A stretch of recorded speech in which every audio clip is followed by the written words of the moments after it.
Pemirsa, selamat berjumpa kembali di Press Talk, wadah orang media dan orang ditulis media bicara di Revolusi Akal Sehat.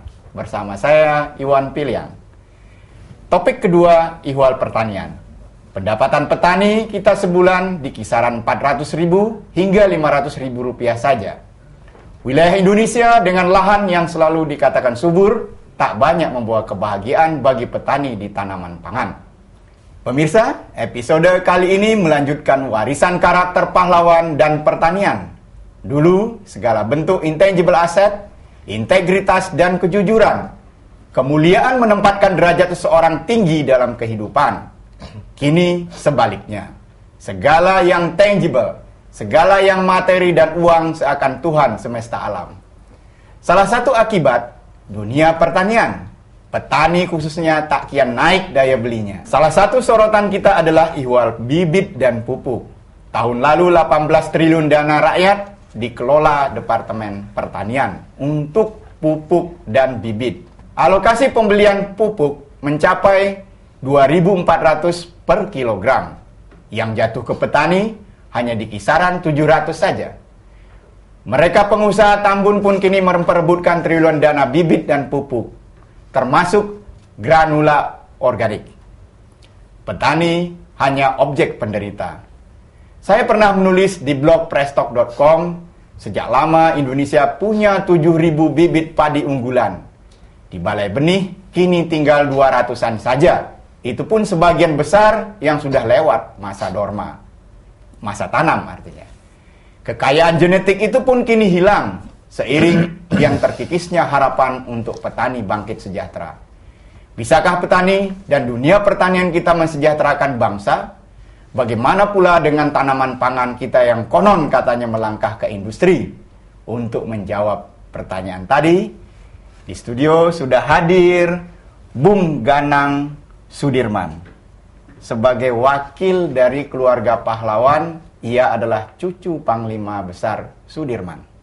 Di sebelahnya ada Bung Usep Setiawan, Ketua Dewan Nasional Konsorsium Pembaruan Agraria. Kita bicara mengenai lahan pertanian, lahan milik petani mungkin.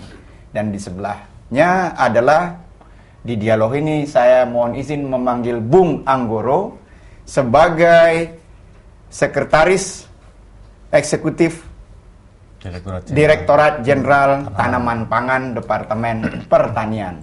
Dan di sebelahnya kembali hadir bersama kita Bung Tigor Hudson Hutapea dari Lembaga Swadaya Masyarakat yang banyak memperhatikan petani. Sebelum ke topik petani, kita bicara yang umum-umum dulu gitu, Bung Ganang. Saya senang Anda hadir di sini berkat centilan-centilan kalimat Anda to the point menanggapi sesuatu. Pengantar saya mengatakan bahwa banyak hal yang hilang, terutama urusan intangible asset yang kita tempatkan di telapak kaki bahasa saya. Bagaimana kalimat saya tadi?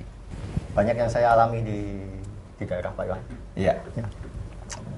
Selalu dikatakan bahwa sekarang ini zamannya semakin sejahtera petani ini. Saya punya banyak kawan petani. Tapi itu yang selalu diuarkan, diceritakan ke publik. Ya. Suatu ketika saya pernah datang. Kita biasa kalau sore-sore suka duduk dengan para petani, suka-suka kita bercanda. Mereka pernah pada waktu itu pernah menyampaikan satu penyampaian pada saya. Mungkin supaya pemirsa jelas, Bung Ganang ini sengaja datang dari Jogja dan suka ngumpul dengan petani di Gunung Kidul. Terus. Ada satu hal yang pernah disampaikan ke saya. Minta tolong supaya disampaikan kepada pengelola negara ini. Maaf Bung Iwan, saya tidak pernah setuju mengatakan kata pemerintah, tapi saya lebih suka kata pengelola. Jadi bukan pemerintah ya? Bukan. Yang benar pengelola negara ini. Pengelola negara. Jadi amanah rakyat kepada mereka adalah mengelola negara. Betul. Ya? Bukan merintah-merintah. Bukan, sama sekali bukan. Lanjut. Ya. Mereka pernah sampaikan ke saya, sampai sekarang juga tidak bisa saya sampaikan. Karena mereka katakan, tolong sampaikan pada pengelola negara ini bahwa kalau memang tidak bisa membantu kita juga, tidak usah membantu, tidak apa-apa. Tapi jangan buat susah kita dengan pupuk langka segala macam. Walaupun itu bukan set saya cuma bisa menjanjikan. Akan saya sampaikan. Setiap musim tanam, pupuk langka. Ya, Setiap panen, Ya. harga gabah jatuh. jatuh pasti. Ya, itu yang di lapangan seperti itu ya. Oke. Walaupun ceritanya di mass media atau di media-media tidak seperti itu. Dan tahun ini artinya kita duduk ini masih seperti itu. Yang Anda lihat. Sekitar berapa bulan yang lalu masih seperti itu. Saya belum datang lagi seperti apa.